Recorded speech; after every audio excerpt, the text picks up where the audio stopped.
Hello and welcome everybody. I'm Mary O'Brien, General Manager for IBM Security, and I'm delighted to have the opportunity to speak here at Cybersecurity's premier event. It's amazing how much our lives and so many aspects of our lives have changed in the last 18 months. As an industry, cybersecurity has also seen its fair share of that change too. And cybersecurity has proven its mettle and value to business beyond simply identifying and addressing threats. We've witnessed how cybersecurity is essential to help businesses maintain continuity and build resilience against unprecedented circumstances and challenges. And as we move forward in 2021 and beyond, I wanted to share two observations that offer a blueprint for how we secure our businesses for the future and how we grow as a cybersecurity industry. Firstly, I want to talk about trust. Trust is so essential to how we connect with our partners, customers, and employees. It really is the most basic, the most fundamental form of currency that we trade with those around us. The second thought I want to address is about community, and more specifically about the powerful force that occurs when individuals come together for a common cause. As organisations, when we lean into the principles of trust and community, we can do remarkable things. In a few minutes, I'll be joined by Mauricio Gura, the Chief Information Security Officer for Dow Chemical, to share how he is using an approach called Zero Trust to do just that. But before we get there, I want to briefly discuss Zero Trust. Okay, as an attendee of a security conference, I've no doubt that you've heard of the term Zero Trust. It's a term we use quite a bit in this industry. Zero Trust offers a better way to address the complexity in security that's challenging our businesses today. Traditionally, security focused on building a perimeter of protection around valuable assets, and that worked well for decades, while the majority of our valued assets were inside a firewall. But that's not the way we do business anymore. Today, it's not uncommon to have all of your users, your data, and your applications operating in different environments, and they all need to connect to one another quickly, seamlessly, and securely. At its core, Zero Trust is a multi-dimensional approach to addressing risk and protecting data where nothing is inherently trusted. Now, there are numerous frameworks from industry experts that tell you what security elements you need to implement Zero Trust and where to invest your resources to achieve it. But how do you put these frameworks into action that deliver results for your business? To help me answer this question, Mauricio from Dow Chemical will join me to share his approach. Dow is one of the largest material science producers in the world and operates from 109 sites across 31 countries with more than 36,000 employees. Welcome, Mauricio. Thank you for joining us. Can you talk to us about what this means for your role as CISO? What are some of your key responsibilities? Thank you, Mary, and great to be here. The CISO role at Dow has three main responsibilities. The first one is in the area of compliance with IT controls. So we need to ensure that the company as a whole is in compliance with key framework regulations like Sarbanes-Oxley, and most recently, or a very critical one nowadays, is the data privacy being GDPR, the critical regulation that we need to be in compliance. The second one is managing cybersecurity risk from identification of the threats to mitigation.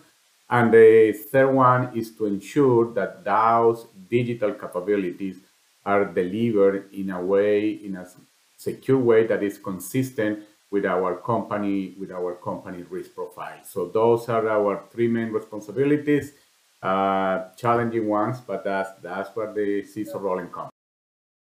For sure. Just tackling one of these responsibilities, Mauricio, is a significant undertaking in today's environment. Managing all three simultaneously has got to be quite the challenge. And I started off the session by discussing how businesses can establish trust with their users. And I briefly mentioned using Zero Trust as an approach to achieving this goal. Now, I know that you're a big proponent of Zero Trust, so I'd like to ask you to share what Zero Trust means to you and why you felt the time was right to implement this approach at Dow. Mary, Zero Trust for us is a concept, it's an architecture, it's a framework that, so we look more at what can we get from Zero Trust, and what Zero Trust is helping us managing the new environment, the new ecosystem that we have to support now. So, and I'm referring to the new reality of in a digital age when we have more users, more mobile users, we have cloud applications, we have IoT devices, when our data lives everywhere, when internet is our new network. So we had to transform our cybersecurity program and practices, and the answer we found was the adoption of a Zero Trust architecture. Wow. And Mauricio, just tell us, what does good Zero Trust look like to you? To take this a step further, can you talk a little bit about how you got started? And also, it would be really good if you could pinpoint why you chose that starting point. So we start by understanding Dow's digital transformation, understanding the business outcomes, therefore the priorities. Then specifically on Zero Trust, because there are many ways to go. There is not the one-size-fits-all approach for Zero Trust. So we decided to start with the Zero Trust network architecture, because that's what we needed, enabling our users to have full access to internet, so all forms of internet, cloud services, email, and so forth. So one of the first deliverables of our Zero Trust model is what we call secure access to internet. So that's a key one. Second, we have delivered a secure access to our different locations, replacing the tools that we had before. We are replacing our telecommunications network, and Zero Trust is helping us to deliver an SD-WAN solution. And the last couple of examples, being a manufacturing company, IoT is a big priority for us.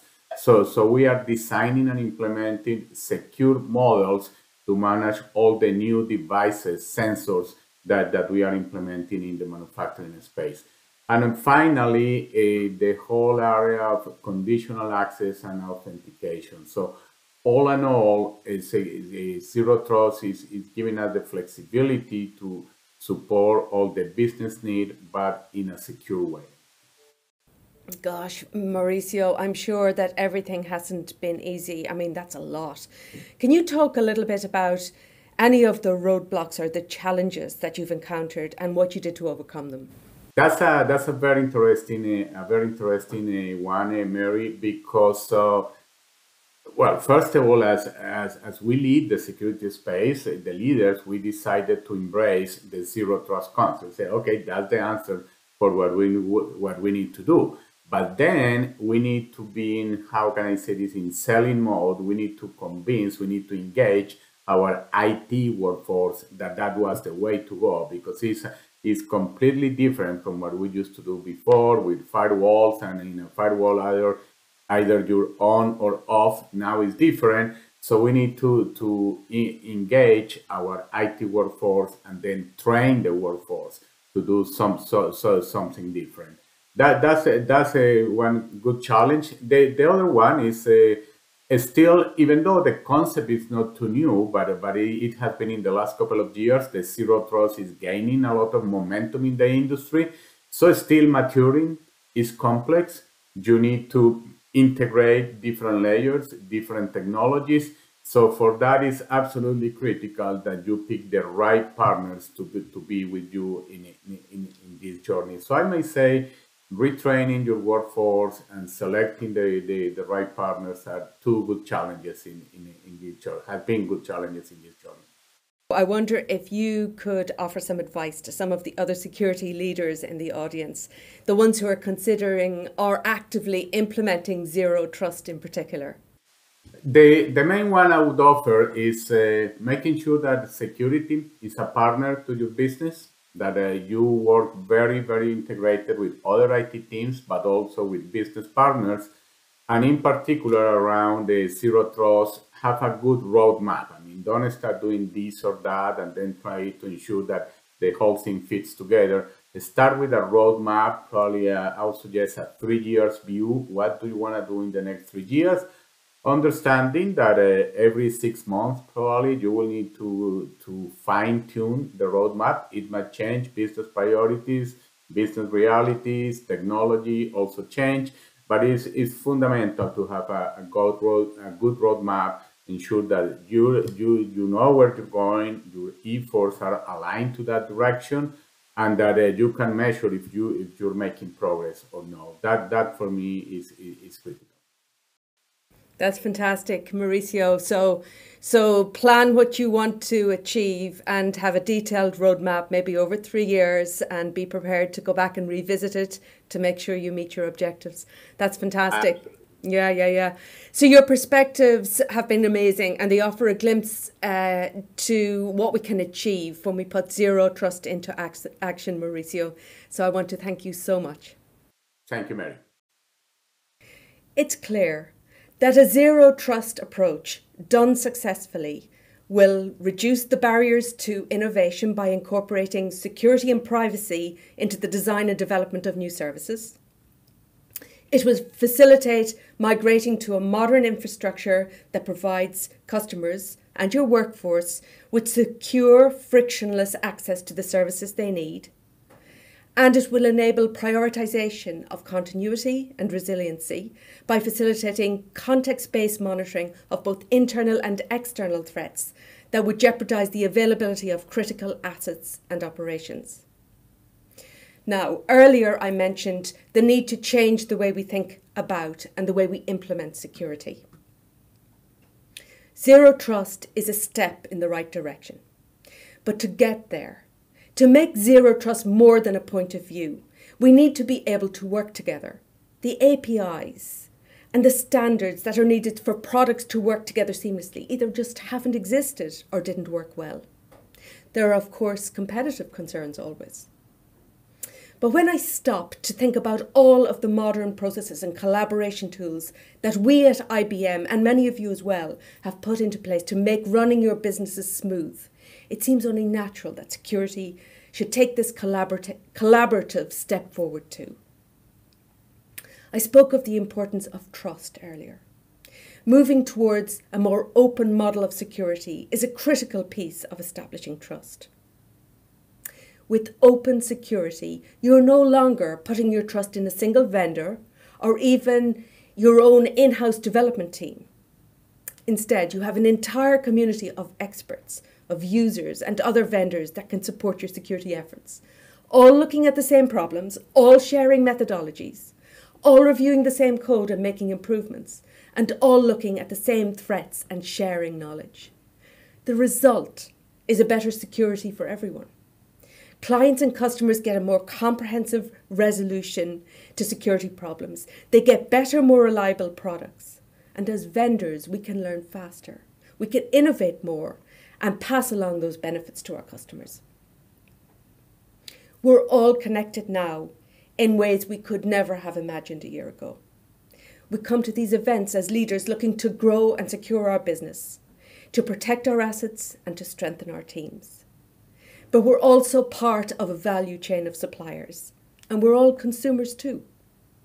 This is why we must get comfortable with being uncomfortable. Building trust and embracing community practices shouldn't be afterthoughts. They must be the guiding principles for the way we secure our businesses. Our business goals and the operations we define to achieve them are unique and individualized. This is one of the reasons why zero trust has been such a challenge to implement for so many. But if we reset, if we just reimagine the way we implement security, if we focus on open practices and collaborative methods, we'll be able to generate the valuable context that makes zero trust actionable and effective.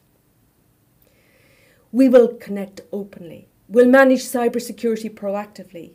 We'll empower business to grow fearlessly. and with total confidence. Thank you.